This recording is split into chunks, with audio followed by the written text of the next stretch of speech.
Minister, please answer the question. Pak Tom.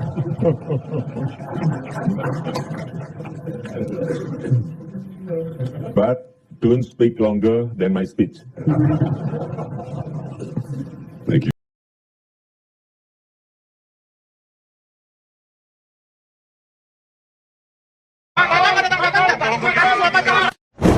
Saya kira banyak orang yang sampai sekarang pun sudah lupa kalau Thomas Trikasih Lembong atau lebih dikenal sebagai Tom Lembong itu pernah menjadi pejabat di era pemerintahannya Pak Jokowi pada periode pertama. Dia pernah menjadi Menteri Perdagangan. Tetapkan Tom Lembong itu menjadi tersangka bersama dengan Charles Sitorus. Charles Sitorus itu adalah Direktur Pengembangan Bisnis PT Perdagangan Indonesia atau PPI. Pada tahun 2015, berdasarkan rapat koordinasi antar kementerian, tepatnya telah dilaksanakan pada tanggal 12 Mei 2015, telah disimpulkan bahwa Indonesia mengalami surplus gula, sehingga tidak perlu atau tidak membutuhkan impor gula. Akan tetapi, pada tahun yang sama, yaitu tahun 2015 tersebut, Menteri Perdagangan, yaitu Saudara TTN, memberikan izin persetujuan impor gula kristal mentah sebanyak 105.000 ton kepada PT AP, yang kemudian gula kristal mentah tersebut diolah menjadi gula kristal putih atau GKP. Sesuai dengan keputusan Menteri Perdagangan dan Perindustrian nomor 527 tahun 2004, yang diperbolehkan impor gula kristal putih adalah BUMN.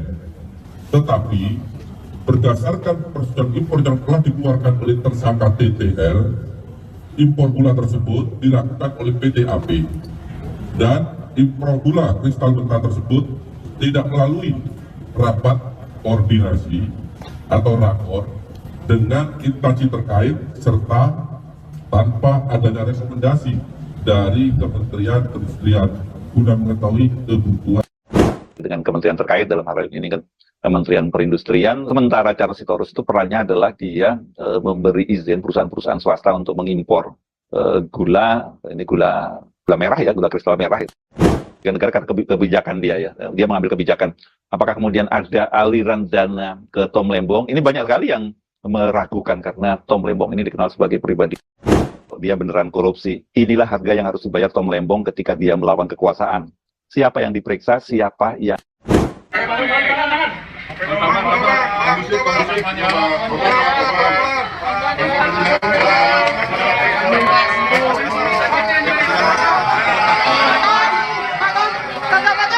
tanggapannya gimana Pak? Kasus ini Pak, ada tanggapan nggak Pak? Pak, ada tanggapan nggak Pak? Kasus Bapak tahu ini politis nggak Pak? Tanggapan dulu Pak. Pak,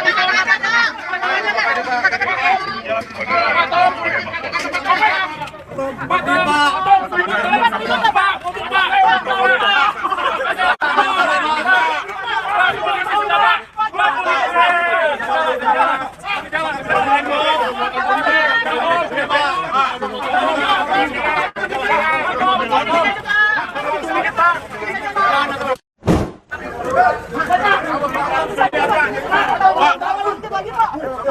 Emang gula kita langka banget Pak saat itu Pak.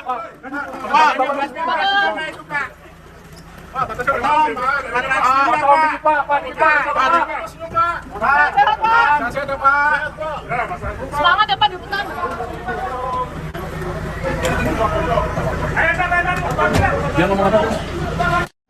Ya, salah satunya yang sampai sekarang orang pasti tetap mengingat itu adalah ketika pada tahun 2015 Pak Jokowi itu berbicara dalam sebuah forum di Amerika di Brookings Institute itu, dan dalam forum tanya jawab kan Pak Jokowi kemudian ketika ditanya oleh audiens dia malah memanggil Tom Lembong untuk menjawabnya, membantu menjawabnya. Yang kalimatnya Pak Jokowi itu yang kemudian viral, yang I want to test my minister. Thank you, and terima kasih banyak Pak. Selamat datang di Amerika. We're very happy you're with us. Thank you very much. My question relates to infrastructure and public-private partnerships. In your talk, you mentioned the progress that you've been making over the past year, and one of the obstacles to that progress is lack of adequate financing and one of the solutions is public-private partnerships. These have been slow in forming. The previous government talked about them, but not many were forthcoming. Do you have any advice as to how the private sector, both domestic in Indonesia and internationally, particularly America, can play a more constructive role in Indonesia's infrastructure program? And what are some of the reasons that it's been slow? Do you still believe in public-private partnerships? Thank you very much. Thank you.